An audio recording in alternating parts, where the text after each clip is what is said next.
Polska może być w centrum gry o rozstanie z surowcami Rosji w Europie i wspólne sankcje Unii i USA wobec Rosji. Wiatraki się nie kręcą, więc Niemcy notują rekordowe ceny energii. Big Oil musi ciąć zatrudnienie przez taniejącą cenę ropy. Jest 9 września 2025 roku, nazywam się Wojciech Jakubik, a to jest codzienny przegląd informacji sektora energetycznego i paliwowego Energy Drink. Zapraszam.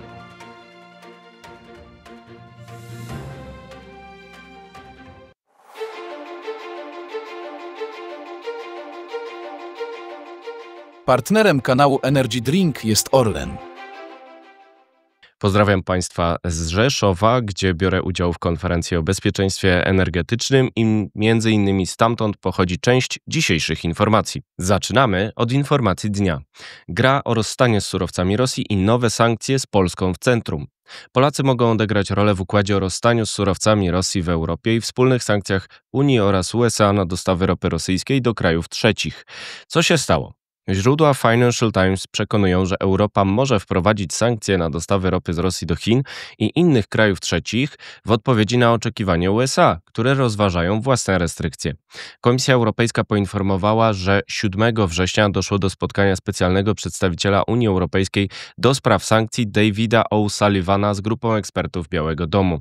Przewodniczący Rady Europejskiej Antonio Costa przekonuje, że nowe sankcje unijne wobec Rosji są obecnie ściśle koordynowane z USA.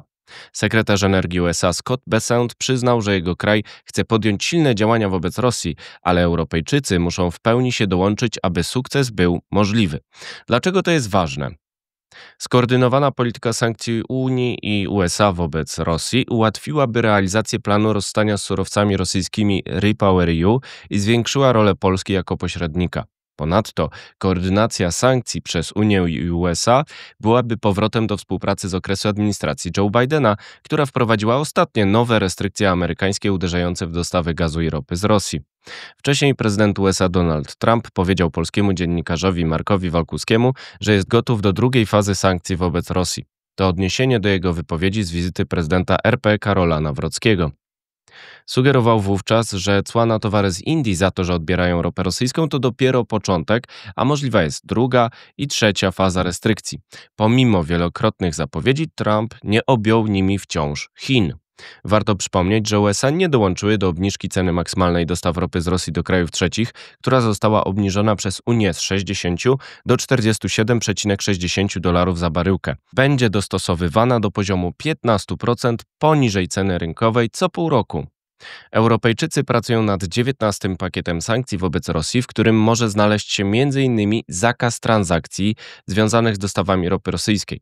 Takie ograniczenie wykluczyłoby operacje tego typu z krajami trzecimi, jak Chiny. Źródła Financial Times przekonują, że Europejczycy mogą wprowadzić sankcje na dostawy ropy z Rosji do Chin, a New York Post twierdzi, że administracja Trumpa oczekuje, że ostatni klienci w Europie porzucą surowce z Rosji. Słowacja i Węgry wciąż sprowadzają ropę rosyjską przez ropociąg Przyjaźń. Kraje Europy Zachodniej odbierają LNG z Rosji. Amerykanie oferują im alternatywę w ramach układu handlowego USA-Unia, który zakłada wymianę wartą 250 miliardów dolarów rocznie.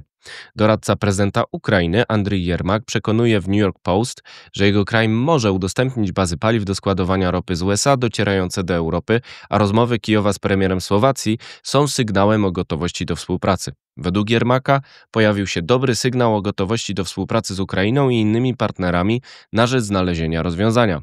Co dalej? Polacy mogą odegrać kluczową rolę w realizacji ewentualnego układu o porzuceniu surowców rosyjskich w Europie i rozwoju zaangażowania energetycznego USA na Ukrainie. W tym kontekście istotny jest układ surowcowy USA-Ukraina, który zakłada m.in. współpracę energetyczną. Ukraina odbiera przez Polskę LNG z USA i rozmawia o umowie długoterminowej z Orlenem. Gaz-System poinformował o planach modernizacji połączenia gazowego Polska-Ukraina przed sezonem grzewczym w celu zwiększenia dostępnej przepustowości w kierunku wschodnim. Polska jest już teraz pośrednikiem dostaw ropy i paliw na Ukrainę. Rozwój dostaw nierosyjskich w regionie może się odbywać z wykorzystaniem infrastruktury PERN oraz kontraktów Orlenu. 19 pakiet sankcji unijnych wobec Rosji ma zostać przedstawiony we wrześniu. Nie jest jasne, kiedy ani czy Amerykanie zdecydują się na kolejne obostrzenia wobec Rosji. Czas na pozostałe wieści, na początek z Polski. Lekcja z blackoutu. Rozwiązania proponowane przez resort energii oraz operatora sieci elektroenergetycznej PSE w ramach tzw. pakietu antyblackoutowej są lekcją z blackoutu iberyjskiego. Rozwój OZE ma być zrównoważony i lepiej planowany. Chodzi także o ochronę fizyczną infrastruktury, a więcej na ten temat u mnie na blogu. Rząd do prezydenta. Minister energii Miłosz Motyka w kropce nad i o instrukcji rządu dla prezydenta na rozmowy z Trumpem powiedział, że jesteśmy otwarci na rozmowy z Kanadyjczykami, Francuzami, Koreańczykami czy Amerykanami, zapewnił. Polska zapowiada przetarg na dostawcę technologii do drugiej lokalizacji elektrowni jądrowej, która nie została jeszcze wybrana. Specjalne strefy energetyczne. Program Prawa i Sprawiedliwości zakłada stworzenie specjalnych stref energetycznych z niższymi cenami energii dla przemysłu. Ten postulat może zyskać poparcie ponad podziałami. To powrót pomysłu Anny Trzeciakowskiej z okresu pracy w Ministerstwie Klimatu, ale także postulat zespołu deregulacyjnego Rafała Brzoski. Nie dla Nord Stream 2. Aktywiści Greenpeace zanurkowali do miejsca wybuchu gazociągów Nord Stream 1 i 2, protestując przeciwko dostawom gazu z Rosji. To handel paliwami kopalnymi napędza armię Putina, mówi Natalia Gozak, dyrektorka Greenpeace Ukraina. Aktywiści ostrzegali też przed uzależnieniem gospodarki od gazu, który jest paliwem kopalnym. Dronowy ból głowy. Bezpieczeństwo fizyczne stacji elektroenergetycznych spędza nam sen z powiek. Inwestujemy w to krocie. Chcemy zabezpieczyć stacje przed dronami czy nieuprawnionymi wtargnięciami. Ścigamy się z postępem technologicznym, tłumaczył dr Konrad Purchała, wiceprezes PSE podczas 10. konferencji Bezpieczeństwo energetyczne, filary i perspektywy rozwoju w Rzeszowie. Teraz wieści z Europy. Niemcy w kropce. Zarząd powierniczy nad udziałami Rosnieftu w rafinerii Schwedt u granic Polski został znów przedłużony o pół roku. Niemcy nadal nie zdecydowali się na nacjonalizację, jak w przypadku Gazprom Germania, ani na odsprzedaż udziałów. Rozmowy z udziałem Polaków zakończyły się niepowodzeniem. Wiatrowe uroki. Ceny energii w Niemczech rosną do poziomu najwyższego od 7 miesięcy w związku z załamaniem produkcji wiatrowej. Konieczne będzie uruchomienie droższych elektrowni gazowych. Cena na IPEX Spot wzrosła jednego dnia o 15% na rynku dnia następnego. Bloomberg prognozuje spadek produkcji z wiatru do 2,6 GW. Niemcy mają zainstalowane 64 GW energetyki wiatrowej na lądzie i 9,2 GW na morzu. Zielone przyspieszenie. Hiszpania przyspiesza rozwój OZE poprzez uproszczenie procedur administracyjnych na rzecz 7 projektów spółek Iberdrola, Boreas Energy, Naturgy, Siemens, Gamesa i Sistemas Energéticos. Hiszpanie promują instalacje hybrydowe oraz magazyny energii pozwalające lepiej integrować źródła odnawialne. Chiński wyłącznik. Chiny dominują jako dostawca technologii OZE. Często skupiamy się na Rosji, ale zagrożenia chińskie będą jeszcze większe, ostrzegał Dominik Jankowski, wiceprzewodniczący Grupy Planowania Energetycznego NATO w Rzeszowie. Pozdrawiam go z tego miejsca. 9 na 10 inwerterów w fotowoltaice pochodzi obecnie z Chin, a można je zdalnie wyłączać. Jeszcze wieści ze świata. Koło ratunkowe.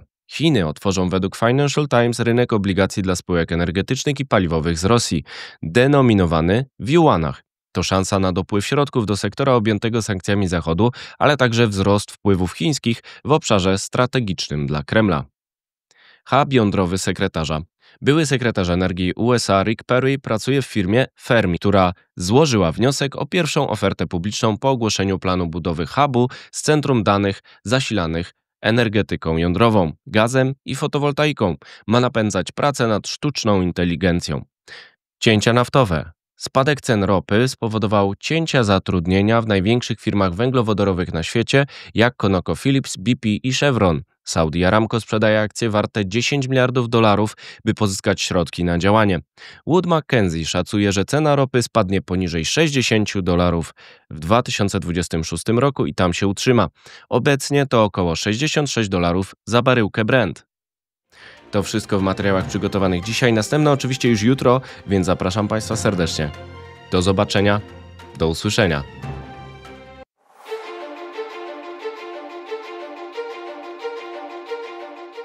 Partnerem kanału Energy Drink jest Orlen.